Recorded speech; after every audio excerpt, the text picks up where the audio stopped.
So this is our monthly Ask Me Anything. We have Ask a LinkedIn Expert Anything today.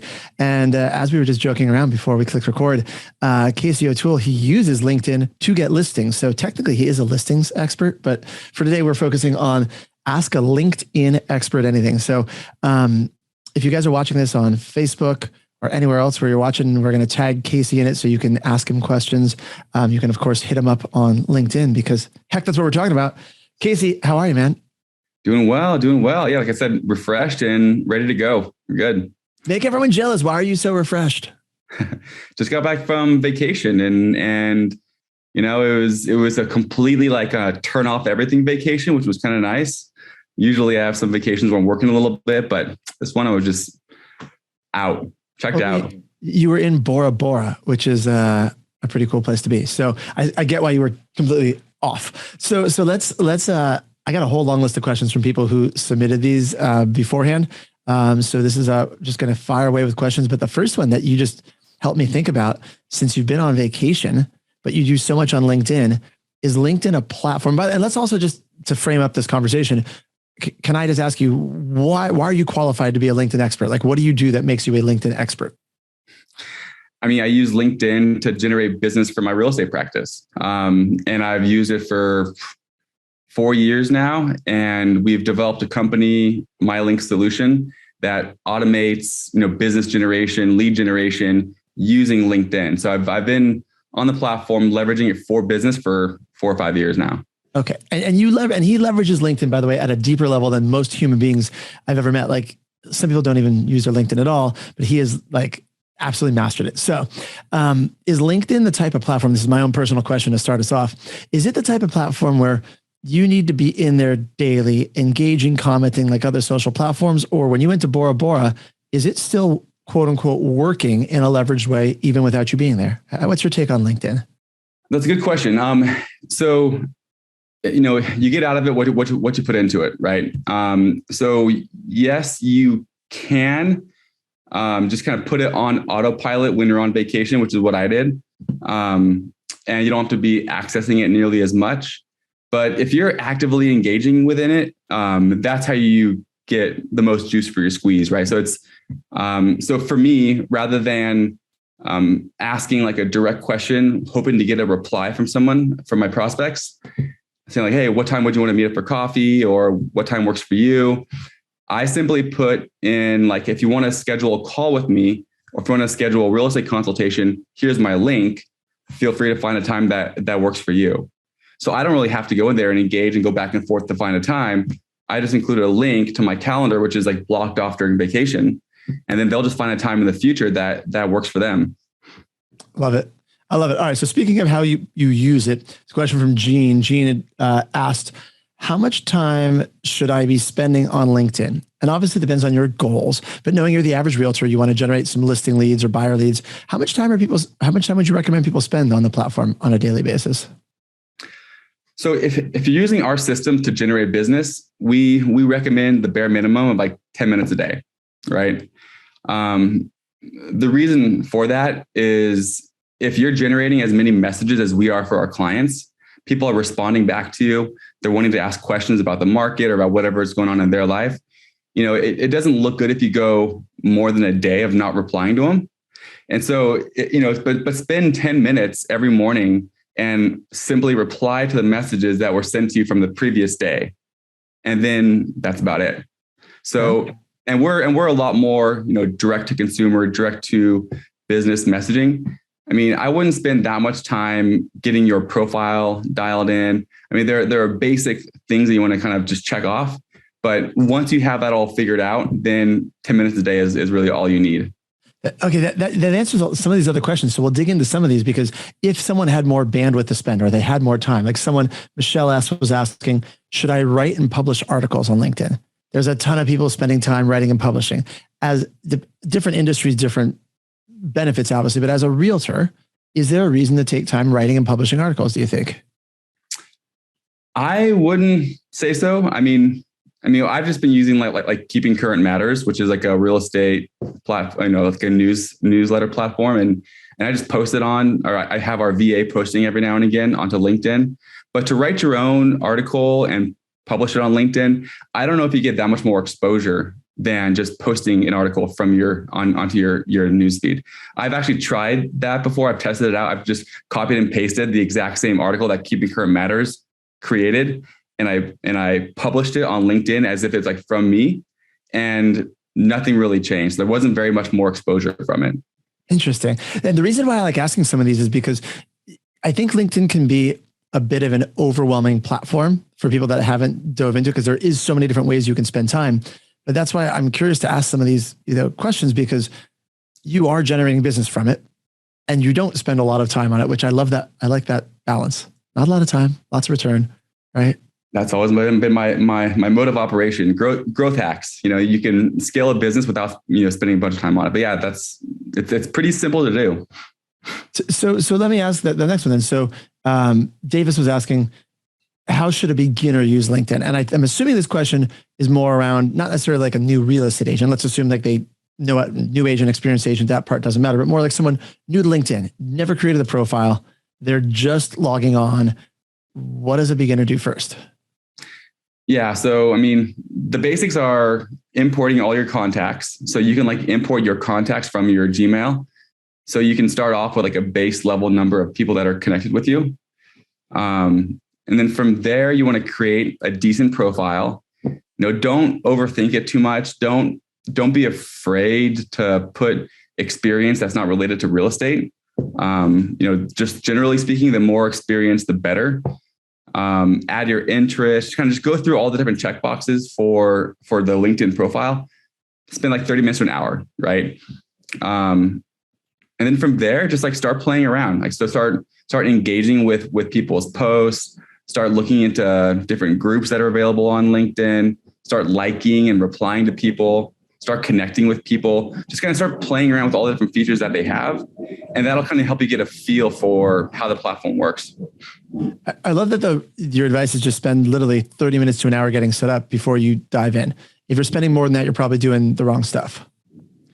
Yeah, most people who use LinkedIn, they upload their resume, and they use it similar to how they use Facebook, which is just or Instagram, where they're just kind of scrolling through the news feed, reading some articles, and then going to the next. But that's just a time suck, just like Facebook can be if you don't use it to your advantage. But so there are people that read the LinkedIn newsfeed like any other social platform. Like that's just their behavior pattern as they go to read the articles on LinkedIn versus Facebook or looking through an Instagram feed. Exactly. I do it too. I follow, some influencers, Mark Cuban, Elon Musk, some of my favorite, Grant Cardone. So I follow them, and then if they post something interesting, I'll read it. But the real engagement, or the real kind of benefit you get from LinkedIn, is when you start liking them, asking them a question about the article that they just published, because then they're going to be looking at that. They're going to be seeing who you are. And if you do it a couple times, then they're going to be curious. And then you'll have a reason to reach out to them. And it's one thing to just be a passive LinkedIn user, but if you engage with it, LinkedIn likes it also. So you're going to be getting more views on your posts if they see you as an active user. And yeah, it's just an overall good idea. So really being strategic in the people that you're now talking about, if there's someone you want to connect with, being strategic and then going through and commenting if there's someone who posts articles, better to comment and respond and ask questions on something they've posted necessarily than even just writing your own stuff. Yeah, exactly. If you want to get a hold of and actually have a conversation with someone on LinkedIn, rather than just, we can send them messages for you, using our system, but I would probably say it's a better idea to like some of their posts, ask a question on a public post, and things like that before you start asking for a real estate conference or a real estate consult or things like that. It sounds like there's really very similar to Facebook in that respect. There's two different schools of thought or two different approaches on LinkedIn, where you have you can use a platform like yours to do outbound and kind of connections at scale, or you're going really laser targeted where you're saying, I'm going to choose to build a relationship with this specific person because LinkedIn gives you those tools. Is that a good way to look at it?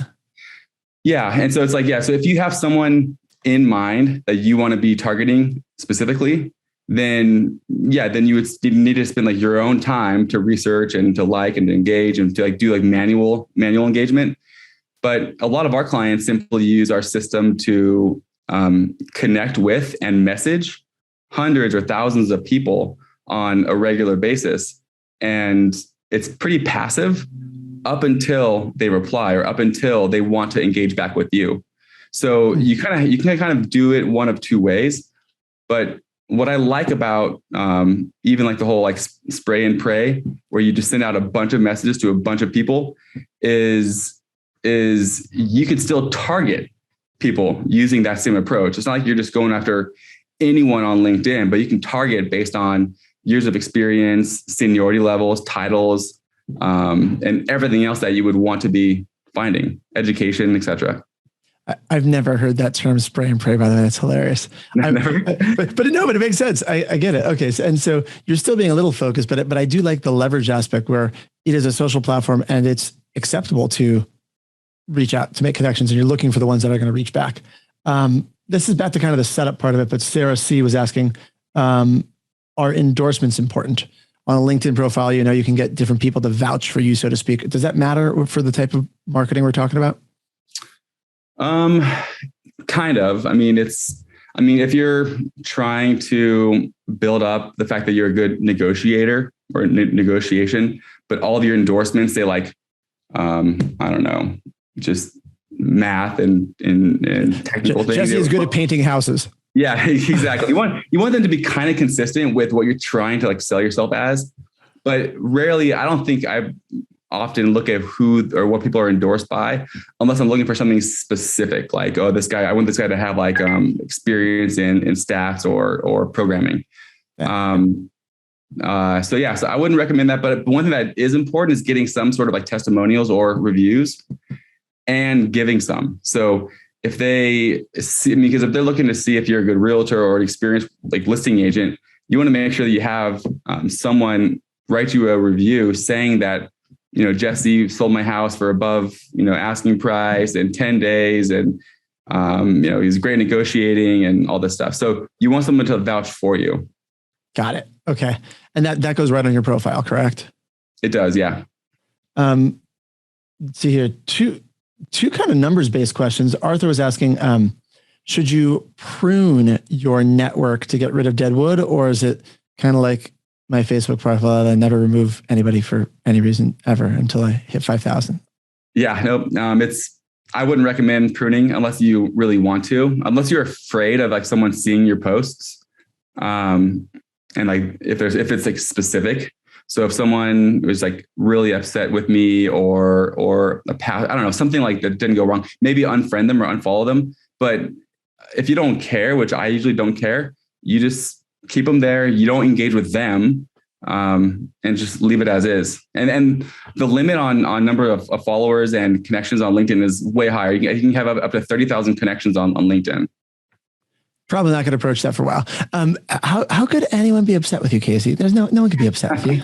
You're so nice. Anyway, all right. You never know. You never know. You never know. Fair enough.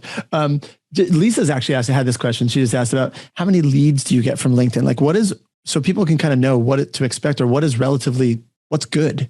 Is this something you're going to generate, tons and tons of leads, or you're going to get fewer leads, but higher intent? What do you see normally coming in from LinkedIn? So a lot of this kind of depends on whether you're using our system or not. If you're not using our system to automate connection requests and to automate messages, then you're doing everything manually, which is time consuming. I wouldn't say very many. Maybe if you are messaging people on a regular basis manually, probably 5 to 10 leads a month. But if you're using our system, we're sending out over 100 connection requests a day on our client's behalf. And then over the course of a month, that's over 3,000 connection requests. People connect with you. We send out follow-up messages that then encourage them to reply. So we're getting probably over 100 or 150 replies a month for our clients. So it can be a little bit daunting, but I would consider those like replies to be leads, people who are engaging with you. And yeah, it can be a lot, but there's ways of managing it. But I mean, if it's a lot, I mean, I think that's a good problem, which is you're looking to have more conversations with people. This is sparking conversations, and that is we'll keep it focused high level, but just to go for a minute, so people can, if they're curious about my link solution, right? We'll give a link to where people can find it, get more info. But that is where the agent would jump into the conversation. You guys aren't responding. My link solution doesn't respond to those messages from prospects. That's where the agent jumps in. Correct? Correct. Yeah, I would consider us to be a digital door knockers. So we're not the ones engaging in the conversation after the door is open. We simply knock on the door. We'll present some sort of value, and when they open and start talking to you, that's when you come in personally, or have your VA or someone reply and try and set that appointment. I love it. I love digital door knocker. I love it. All right. Missy F had a question: is LinkedIn Premium worth the money? I'm assuming you have some thoughts on that one. Yeah, again, so much of this depends, right? I would say yes and no. I would say yes if you're using a system like ours, right? Only because we require it and it helps us with our search filters. We can find executives and helps you really hone in on your target demographic way more in such a more isolated way. If you don't use a system like ours and you're just doing everything manually, it can be time consuming. And the benefits that you get just from LinkedIn aren't amazing. You can see who's viewed your profile. That's kind of cool, but not that great. You can send a few in-mails. But unless you're leveraging it with something like us, it doesn't really pay for it. Got it. Love it. Missy, hopefully that answers your question. All right. Cool. Oh, I got a couple more questions here. This one, where'd it go? This is from Alex, which is a really good question. What should people not do on LinkedIn? People not do on LinkedIn. And if I want me to reword it, I could say what are some of the common mistakes you see people making when they jump on LinkedIn or start using LinkedIn? Because it sounds like one of them is just doing things very manually and it's very time consuming. They probably give up before they get any sort of results. I would assume that's one. Yeah. So I would say probably having thin skin, being insecure about your connections, all those things that people are worried about, don't be worried about it. I mean, it's a professional network. So you don't want to be posting cat videos and things that are too social. But don't be afraid to post your listings. And if someone says oh, this isn't a platform to do sales calls or sales, it's well, what is it? I mean, there's a premium product called Sales Navigator. So you'd think that they would be encouraging that. I just say don't be afraid. There's so much kind of ooh, I don't want to put the wrong vibe out there, but it's really hard to do that via LinkedIn because people see you. They see your face. They see all your information. Just go for it. Well, that's an interesting distinction I hadn't considered. I often have agents I talk to that think, I don't like social media because I don't want to put my life out there. I'm not that type of person. You ever hear anyone say that? Mm-hmm. Is LinkedIn a better platform for people like that because it is a business platform? I'd say so. I mean, it's especially if your life is well, as long as it's professional or business related, I'd say 100%. Right. It's just the way it is. And also just your direct communication. Whenever I get a little bit off put when someone messages me on Facebook to join some group or to do this thing that would obviously end up in them making a sale on me. LinkedIn's different. LinkedIn, it's kind of made for that. And so it's much less offensive. Huh. It's built into the fabric of what LinkedIn is. Exactly. And so long as you customize everything and personalize it to who you're trying to reach out to, again, people aren't that upset if they think that you took some time in targeting them. Right. And even if they know that it's automated, if you can personalize it in a very discreet way, it's much better. Can you give me an example of that? What do you mean by that? So one thing that you shouldn't do if you're using automation tools on LinkedIn is to send out a mass message to everyone, every single realtor, and says, hey, I see you are in real estate and I want to sell you a product, right? Sell you something. But if you're able to kind of like tailor it more towards them and say, hey, Jesse, I see you're over at EXP and I know how important agent attraction is to EXP. I have this amazing new tool that would be very helpful for you specifically. I would love for you to test it out. Like if you take the time, it works. I'm a lot more likely to read that message and respond to that message. Yeah. Fully agree. Yeah. Huh. Probably the same thing because I've heard you on, some other calls we've done talking about events and talking about, creating messaging around certain companies and people that work there. So you really can, when you dial in your messaging like that, you can get pretty specific and get a much higher response rate, I imagine. Exactly. I mean, you can figure out, where they work and include that in your messaging. You can figure out where they went to school, include that in your messaging, where they live, who they're connected with.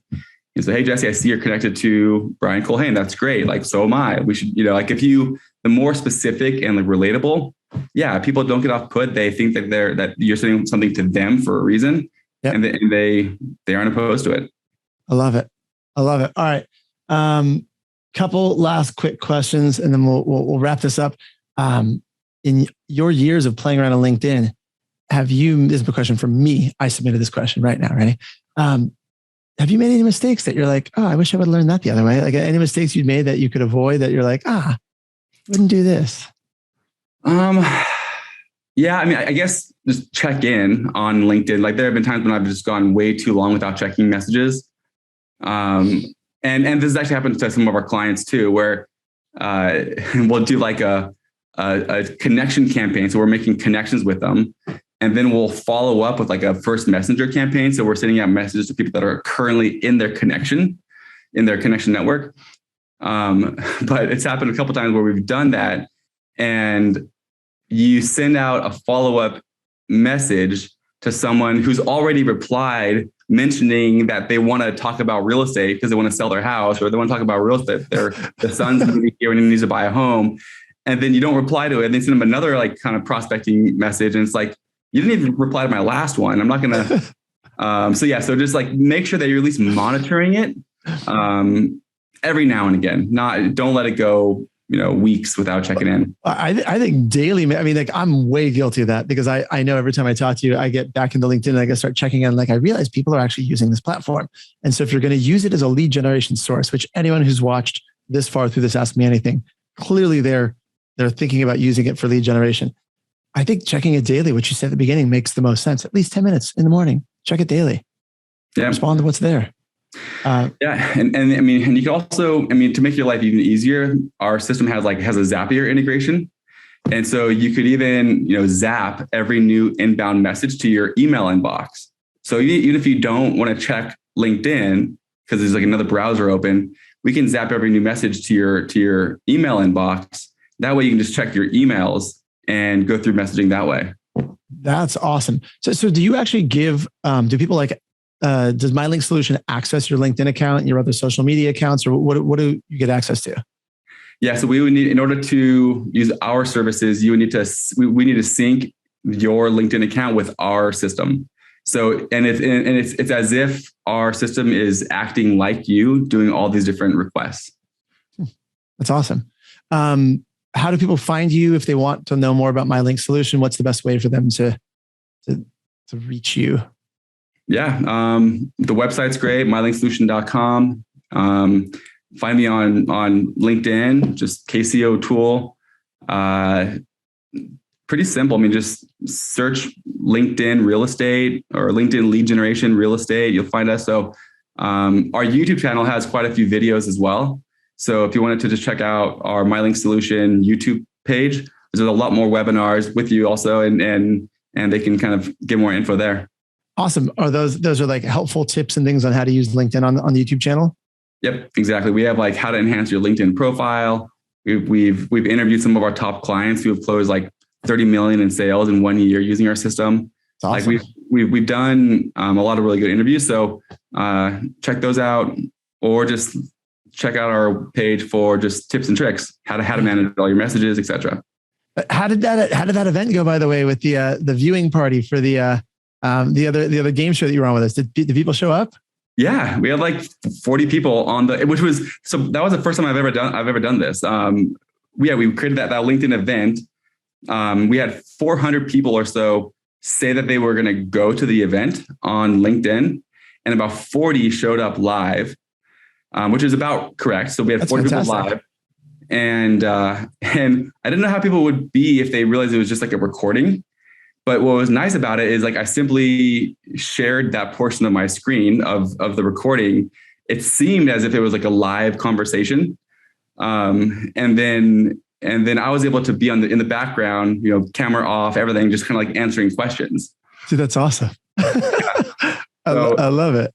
Yeah, I mean, I'm gonna probably be utilizing that approach again soon. But yeah, I mean, it takes away all the pressure. You just gotta just watch the video. Yeah, I love it. All right. Well, Casey, thank you for being our expert. Ask a LinkedIn expert anything. I love talking about this stuff. Clearly, you love what you're doing. You know so much about it. So thanks, man. Thanks, man. It's always fun. You always bring like a good vibe. So I dig it. Thank you. All right. Have a good day, everybody. All right. See ya. Produced by the Agent Collective Media Network.